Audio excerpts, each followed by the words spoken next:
Hello everyone, and today we're going to talk about market forces, what's driving home prices up, are we going to see any relief anytime soon? Let's see, here we go. So in my experience being in the mortgage industry as long as I have, I've seen the market do some pretty interesting things.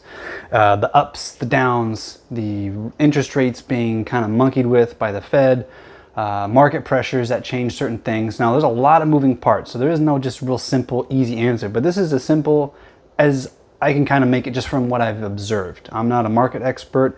I'm not one of these people that watches these things super close. I just kind of see what happens and I'm looking at trends. So one thing that I have noticed is that even though we're still not in summertime, okay, so summertime is still when most houses go up for sale.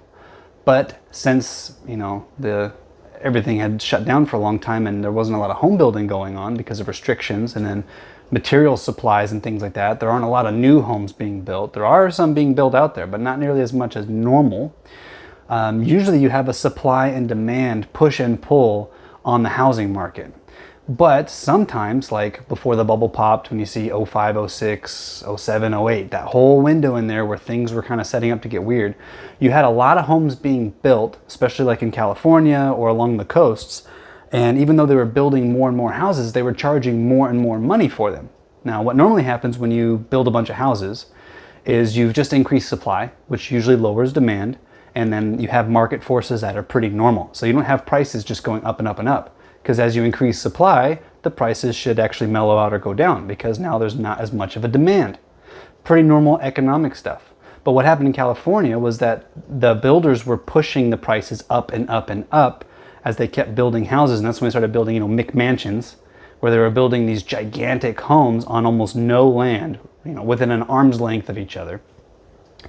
And people were still buying because people were coming from all over the world buying these houses and using really bad loan products to do so. So it was just a powder keg of issues. So I've heard a lot of people say, they've asked me, what do you think is going to happen? What do you think is going to happen with prices? Well, we don't have those same forces before that caused the bubble to pop. Homes have already gotten back to what those prices were back then. They've already gotten there and they've already gone above them. But we don't have all of these bad loan products that are about to collapse and people lose their homes, which is what messed with everything before. We don't have that. Over the last 10 years, everybody who's bought a house has been completely income, credit, and asset qualified to buy those homes. They're not these weird products where, you tell the lender how much you make and they'll give you a loan, which is a lot of the stuff that was happening then. Or we're going to give you a loan where you're only paying the interest on it for 10 years. And then after that, it's going to amortize. So your payment goes up $600, $700, $800 a month. And then a lot of those people lost their homes because they didn't pay a dime more than just the interest for 10 years. Not everybody, mind you, but a lot of people did. I tried to help people with refinancing their homes, but they had zero equity because they bought at the height of the market crashed. They never paid $1 more than what the interest was. So they still owed the same amount that they bought the house for, and the house value had only just come back to what it was before the market crashed. So they had zero equity. Not a lot you can do with zero equity. Unless you're looking at like VA, but then again, VA products weren't doing weird stuff like that. It was all the weird, other stuff. So we don't have those same market pressures before, but what we do have is kind of a housing shortage. And since a lot of people are working from home, people are kind of spreading out into places that they may not have gone before. So the demands have changed in individual markets. Now you still have the same kind of phenomenon on the coast where housing is still in high demand, and it usually is because not everywhere has a coast.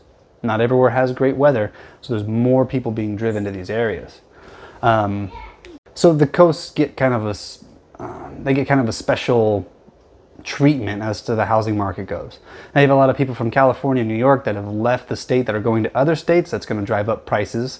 And it's already happened. It's already happened in Oregon and Washington, Colorado, Texas, Tennessee. These are all places, Florida, that have had an influx of people leaving one area and going to another. So that changes the demand and the supply dynamic as well. Now, we don't have any forces that are set to change those prices, at least not from bad lending. We have interest rates that have gone up and it continue to go up, which means fewer and fewer people are going to be able to qualify to buy something. And then you have increased prices that are going to make it harder and harder for people to buy those houses. So what is eventually going to happen, and we might see it start to happen this summer, is as more and more houses come on the market and they're very, very, very overpriced, people aren't going to be able to buy them. And then people are going to have to lower those purchase prices, and they're going to have to keep lowering them until they can get offers on those houses. And this is across the US. The coasts are going to be a little different. But for most places, those prices are going to have to come down because people aren't going to be able to afford to buy those homes. They just aren't. They're priced above the market. There's not much people can do. Some people will buy no matter what because they can, but most people will not. They will just sit it out. They'll wait. And so that's kind of my prediction for this year. I think we're going to see a very soft summer buying season because it's just going to be, it's going to be over the top for the vast majority of people, especially because there isn't some giant economic boom where everyone's making more money all of a sudden. It just hasn't happened. There hasn't been this huge explosion of job creation. There's been a lot of changes to industries which are very interesting to follow, like people working from home and such.